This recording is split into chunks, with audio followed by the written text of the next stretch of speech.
Welcome, boys and girls. Costin here with a discussion about Nagash in Lords of the End Times. Creative Assembly has revealed a whole bunch of details about his campaign, his gameplay mechanics, new units, legendary heroes, and some other things like his research tree, or what I imagine is his research tree in the game. And it is definitely a departure from what we usually see in Warhammer 3. So first off, they go over the lore over here of Nagash. So he was the firstborn son of King Katep of Khemri. He led the high priesthood of the Mortuary cult, and, well, he created necromancy with the help of some dark elves. Well, help would be putting it, let's just say, uh, too much in the sense that he forced them to do so. Also, it should be pointed out that as the firstborn son, he was actually not in line for the throne, so he basically enacted a coup against his brother after his brother had already ruled. And yeah, he pissed off so many people that the Skaven worked together and sacrificed themselves or risked their lives to stop him. And that's saying quite a lot about what Nagash was in terms of his lore. Now he has risen again, returned to on life by the efforts of Archon Black and Manfred von Karstein. It would be interesting to have, I guess, a quest battle if you're playing Manfred or Archon or both of them, where if you play those two campaigns, you don't start with Nagash on the campaign map, and instead you bring him back, and then he becomes your faction leader, like a quest battle, especially against Elfarion or a series of quests. But regardless, uh, in terms of campaign gameplay, as he captures settlements, he can transform them into summoning grounds for a huge number of units. So he has Vampire Coast, Vampire Counts, and Tomb King units in his campaign. Like coastal settlements can become pirate coves, while inland settlements can be fashioned into burial chambers or mausoleum. Yeah, imagine pirate coves not just being a kind of undercity system, but rather an actual proper settlement that the Vampire Coast could have. Just gonna point it out there. They do need a rework, but he does have those recruitment options in a campaign. And then he has necropolises, major settlements which form the very foundation of his Land of the Dead campaign mechanic. By the way, if you're wondering, Nagash does start on the campaign map. We can see that in the Gamescom build, if we take a peek through certain methods. Um, and a necropolis gathers necromantic energy from each region in its province and from those in every province bordering it. Now, the way I see this is that this seems similar to the Wood Elf system in terms of the trees, right? So you have, with the Wood Elves, you have those heathlands, you have territories around the trees that basically give energy to the tree, and then you can use the energy to do a ritual. Obviously, it might be different where it's just a resource that you gather and you spend that on necropolis or multiple necropolises maybe. I am curious to see how it's going to work. Is it going to be a global resource with each necropolis, like you being able to spend all that energy into a single necropolis, or is it going to be tied to a specific settlement? Uh, and then necromantic energy is also spent on necropolis buildings in a campaign. So you gather the energy and then spend it on buildings, increasing the faction's unit capacities and raising units instantly in the province via Grave Call recruitment option, though units can still be recruited as normal using dark energy. So you have normal recruitment for Nagash, and you have Grave Call. To which my perspective is on that subject is you have this entire rework for vampire counts where they get rid of regular recruitment and just give you instant recruitment, and then you have Nagash who's like, yeah, I'm gonna have both normal recruitment and essentially my own version of Raise Dead. And also they offer advanced military structures to raise the mightiest warriors from each flavor of undeath. Begs the question of how his regular settlements are going to handle, and how those settlements are going to be.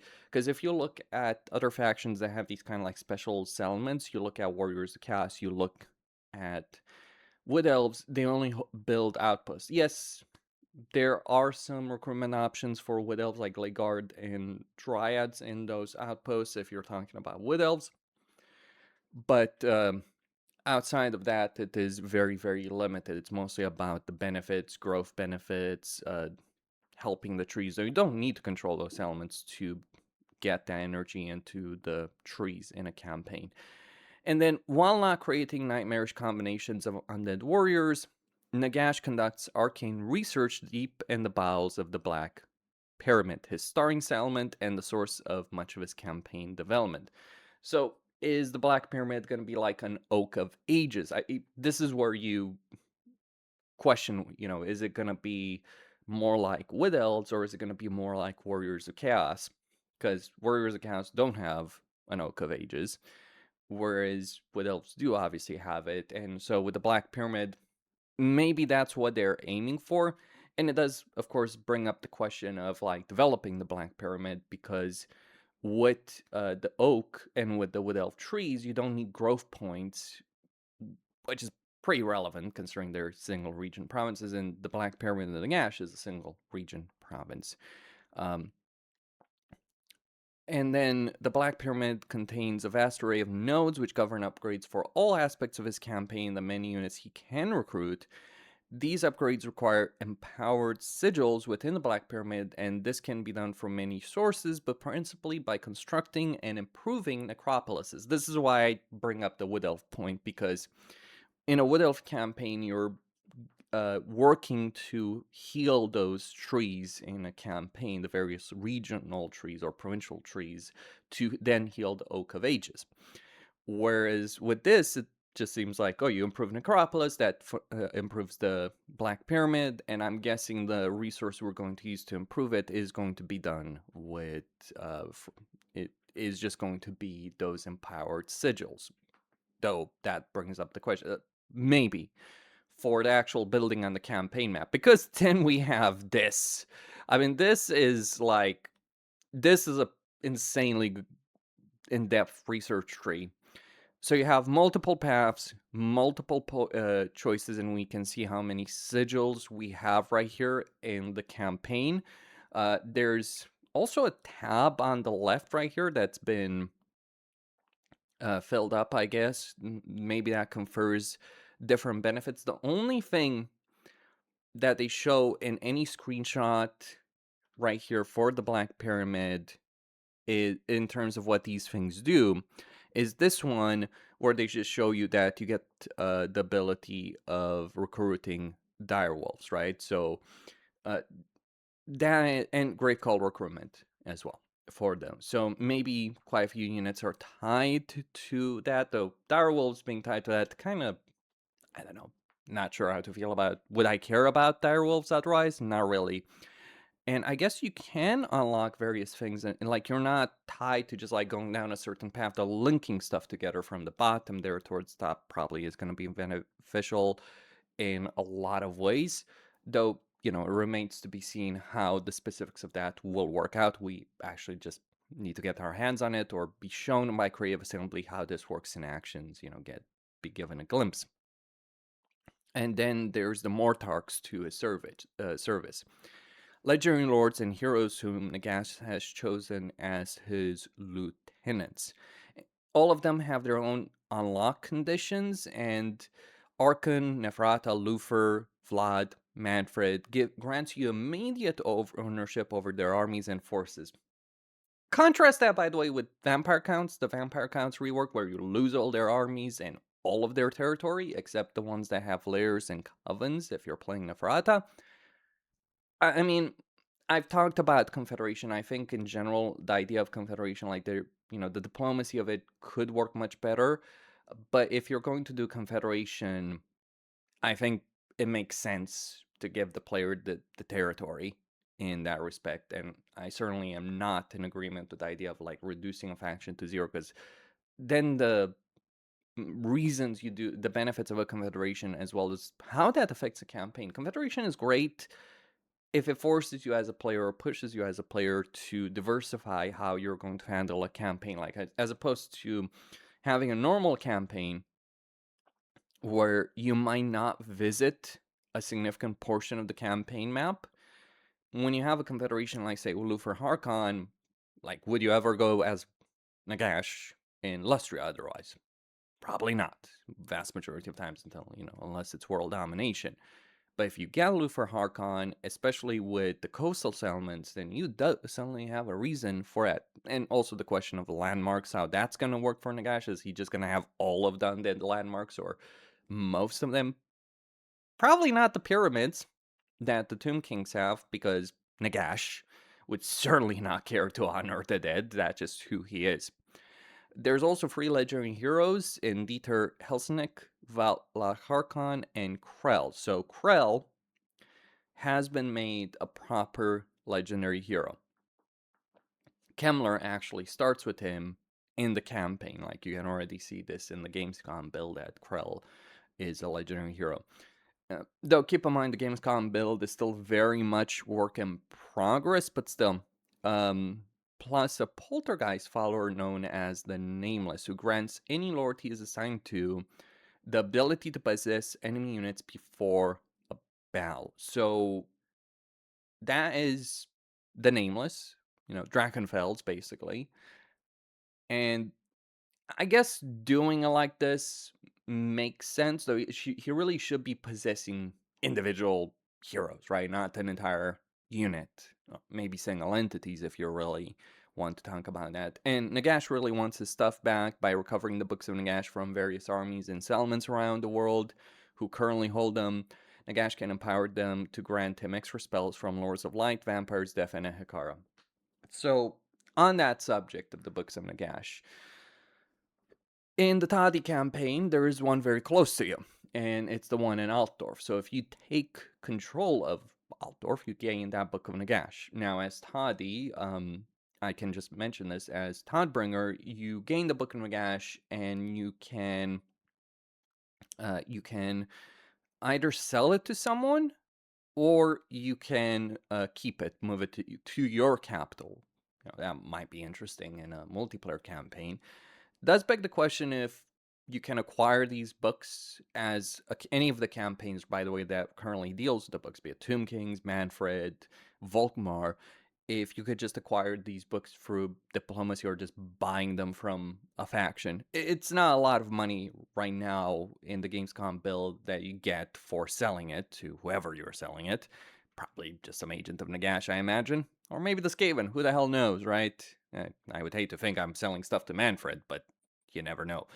So yeah, rampant power fantasy made real. See, this is the thing. They call it a power fantasy, so they're like, we don't care about power creep, to which I reply, I mean, yes, we do have power, but we're going to have to work for it. So I'm just kind of pointing out, power fantasy just curb stomping everyone without any kind of opposition. Again, the fact that you can get really powerful later in LN is not quite what I'd consider that.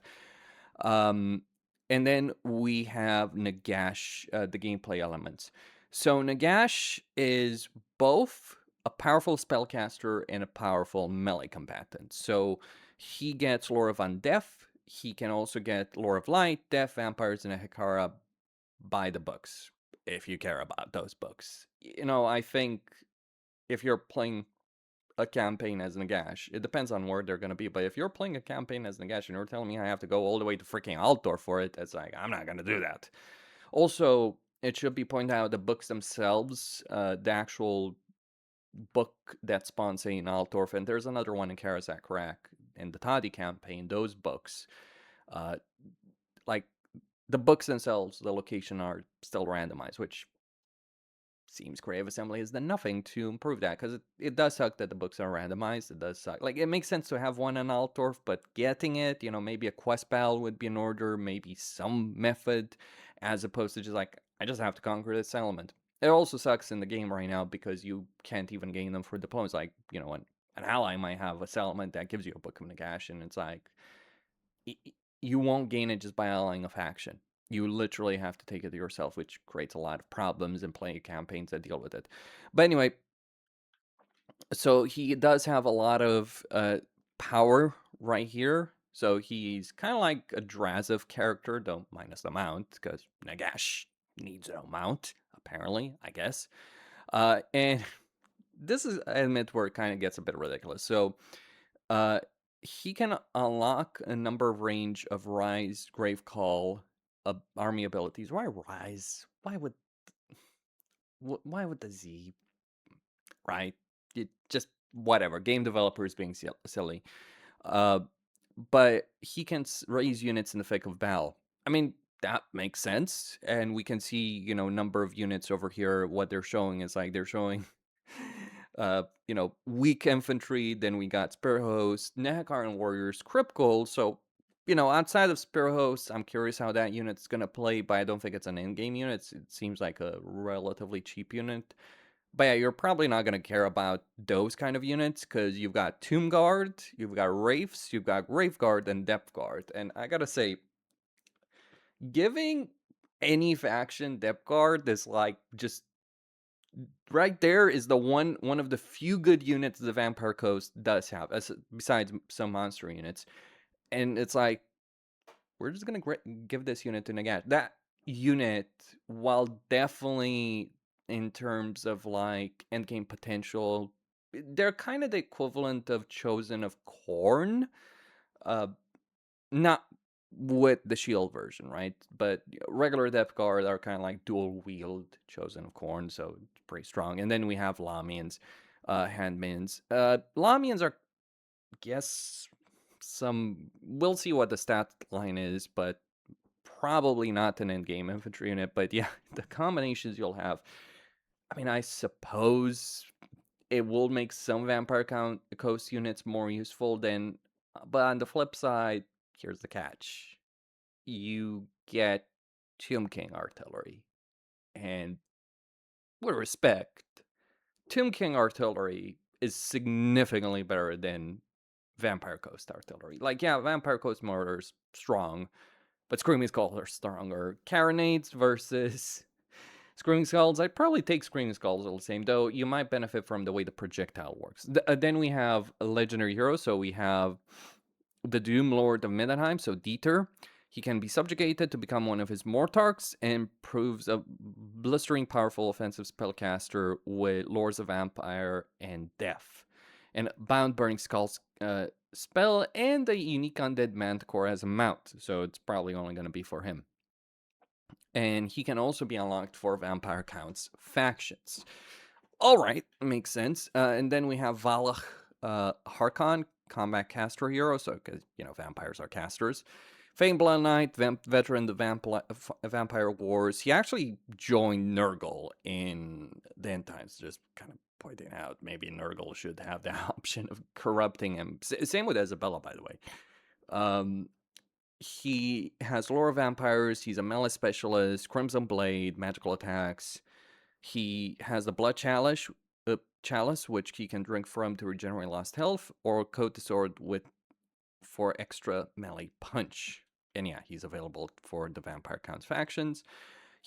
There's also the High Lich Priest for Spellcaster Lords for Tomb Kings, Regal Spellcasters for Nehekara. They are available for the Tomb Kings, but I think they're not really going to be that useful for the Tomb Kings, though. Without a proper Tomb King rework, I don't think anyone's really going to care about the Tomb Kings all that much. Like, oh, you want the cool Tomb King units? Play Nagash. He has all of them, and he's probably a much better faction than they are. Just going to say that. It's not a question of power, it's a question of design. Tomb King design is just very weak. But with Tomb Kings, you kind of don't care about generic lords because you have all the dynasty lords, and on top of that, having the melee combatant as a lord option for undead factions, especially, is far more significant. Like, if Nagash was a pure caster lord, we would have that discussion, but he's not a pure caster lord. He's a really powerful melee combatant, apparently. Then we have the Tomb Herald melee support hero. So, moderately armored melee combatants with their support ability. They can regenerate undead units. So, say hello to Corpse Cart, the hero. So, they're also going to be available for Tomb Kings. And then Drakenhof Templars, so elite cavalry. I'm not sure how I feel about this one. Because we already have quite a few cav units for Vampire Counts. Like, I would have vastly preferred the new artillery option, just gonna say that. And one that would have gone for the Vampire Counts or some Wall Breaker unit. Just giving, like, yeah, they have uh, armor-piercing anti-large damage, so they're probably gonna be the best anti-cav in your roster in Drakenhof Banner. But still, it's like, siege situation. Then we have Spear Host. So they're a chaff unit, yellow tier by the looks of it. They have armor-piercing damage with slow opponents with Frostbite. So armor-piercing Frostbite, so maybe a glass cannon early game unit. Alright, and they can be recruited by vampire counts. Morghast Archai, elite anti-large flyer. So pretty strong wing constructs with two-handed glaives, high level of armor-piercing weapon damage. So they're an armored flying unit, but they're not only available to Nagash, makes sense. And then elite anti-infantry flyers. So these guys, I guess, are going to have, dual wield, as I expected right there. But yeah, these two are exclusive to Nagash. Makes sense, that he would have the Morghast units exclusive to him, because they are his units. Then we have the Camric Titan. So the Camric Titan is your big single entity. People have said, like I was reading on Reddit, it's like, oh, apparently it's stronger than a Dreadsaurian. We'll see about that. And it also depends on the size, the animation, quality, speed, etc. Because, yeah, there are units that are technically stronger than a Dreadsaurian, but then speed and cost, right? They're also available for Tomb King factions. And then we have Coven Thrones. This is a magical anti-infantry scout chariot.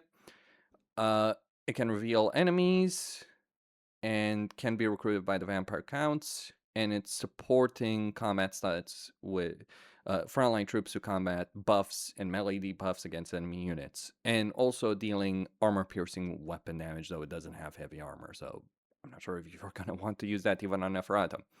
Then Regiment's Renown, icon of Assyrian. So Camric Titan, just an elite version of that, flaming attacks on that. So probably very useful against other undead factions. Then we have, what the name? Sepulch Rex Ushapti, elite anti-infantry constructs right there. Better than stats, as well as magical element to their armor, piercing anti-infantry damage with more HP and magical barrier. So probably far stronger than regular Ushapti. And yeah, of course, I imagine these guys are definitely going to be available to the Tomb Kings. But it's interesting that they don't mention this, because, like, the Camric Titan is available for the Tomb Kings. Might just be a situation with, like, them not saying which factions are going to be available, because it's pretty damn obvious who it's going to be available for. Then you have the Silent Legion, Morghast Archai, and so you have the anti-infantry version.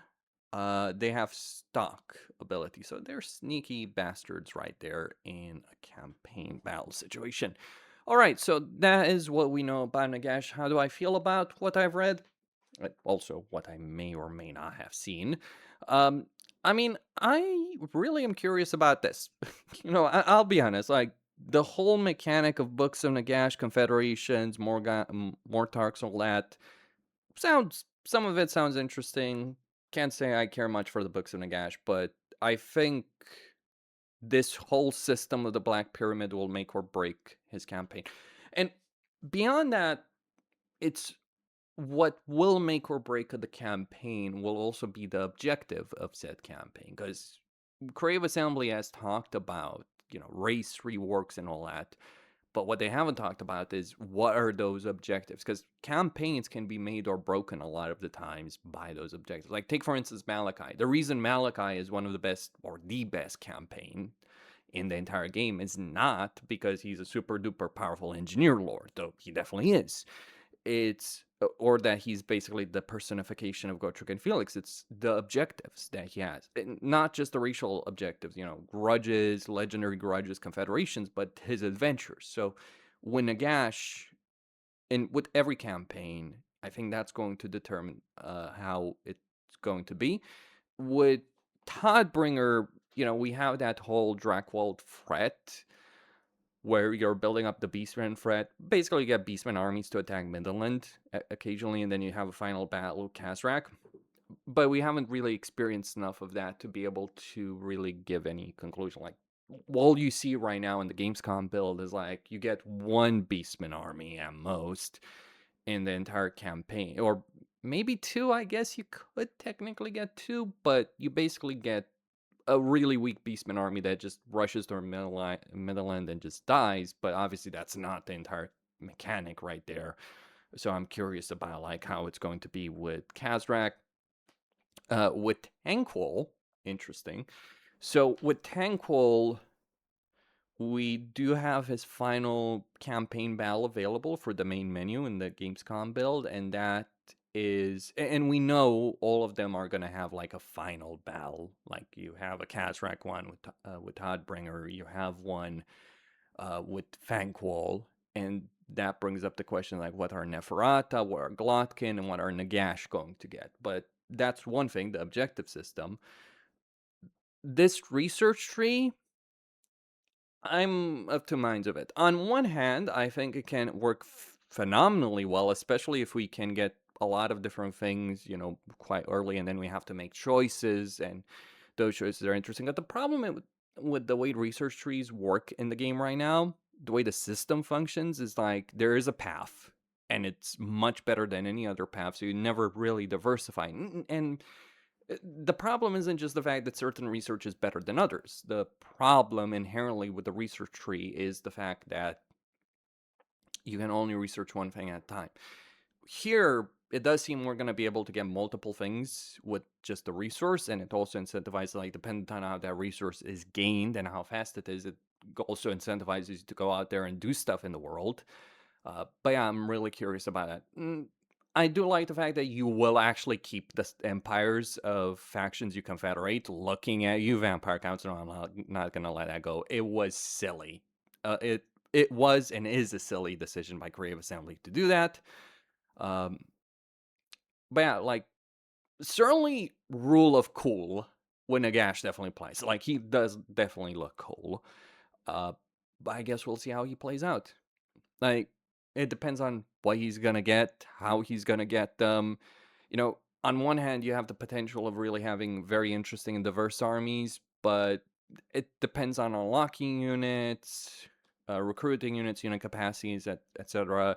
Because on one hand, you could have a campaign where you have tons of variety in your armies, or maybe not. So that really does depend on how they're going to balance it. Costin, signing out.